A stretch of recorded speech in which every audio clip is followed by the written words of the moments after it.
Hi, my name's Chris Croft from successfultrainers.com. And a question I quite often get asked is, should we focus on the public sector or the private sector when we're providing training services? So this is management training. And I think there are pros and cons of both.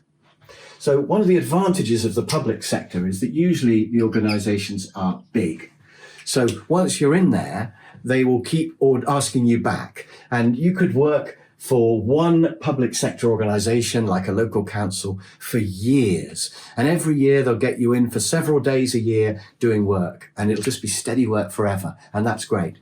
And because they're quite risk averse, once they've found someone they like, they'll just keep sticking with you. So you'll get plenty of repeats if you work for a public sector company. Private sector, they're more flaky. The managing director may change, or they might just decide they want some variety. But the public sector, once you're in there, you'll get repeat work. And not only that, but you can move across to others as well. So you can contact the council in the next city along and say, I'm already doing this for them. Would you like me to do it for you? And they'll say, yeah, good idea, because they're cautious. So if they know that it's working well for their neighbours, they know it'll work for them as well.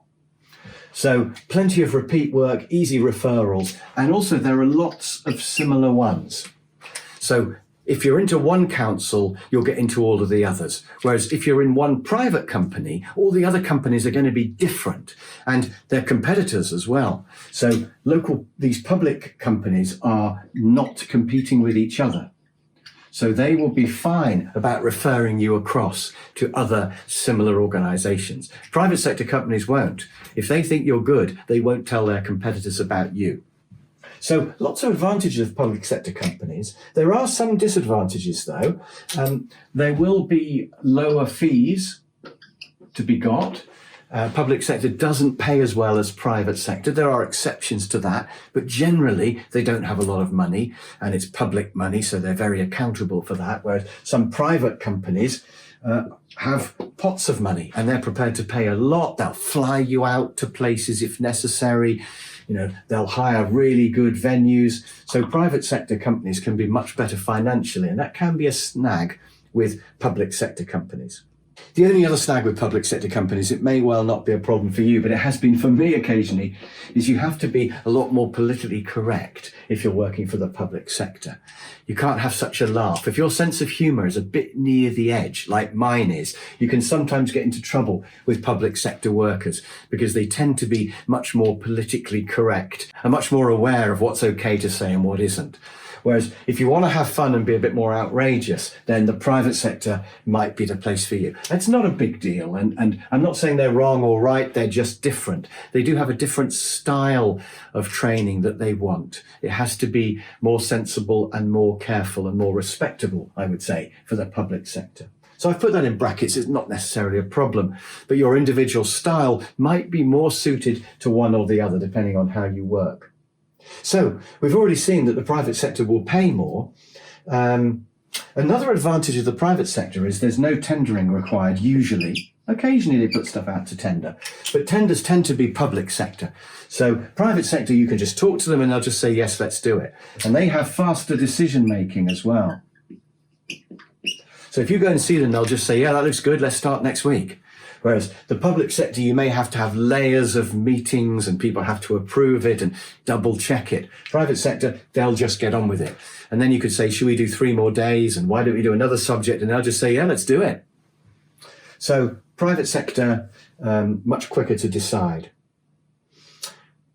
Are there any snags with the private sector? And I would say, yes. The biggest one is they are more recession prone. So something like, let's say, the construction industry, when there's a recession, they just cancel everything. All training's just off. So particularly if you depend on one particular sector, or if you depend on a risky sector like the construction sector, then that can be a real problem, and it can come and go. And every 5 years or 10 years, recessions come along, and it can be quite a problem. So what I've found over the years is it's best to have a bit of both.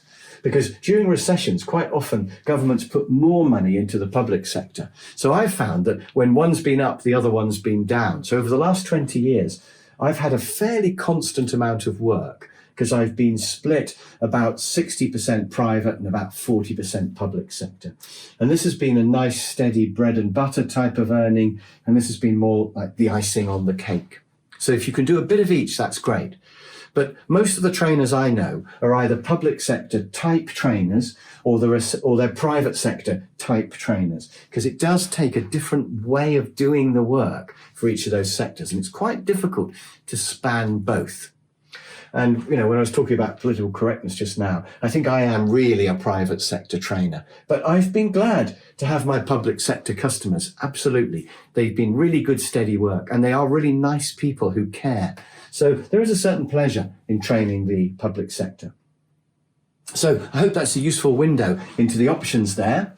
This is all part of my Successful Trainers program. If you're interested in knowing more about this, please do click on the link below. Just go to successfultrainers.com. And if you want to talk to me directly, I might be able to help you to be a more successful trainer than you already are, or to help you get into training if that's something that you would like to do. Please do contact me. It's completely free. Who knows whether I can help you? I might be able to. It's got to be worth a chat.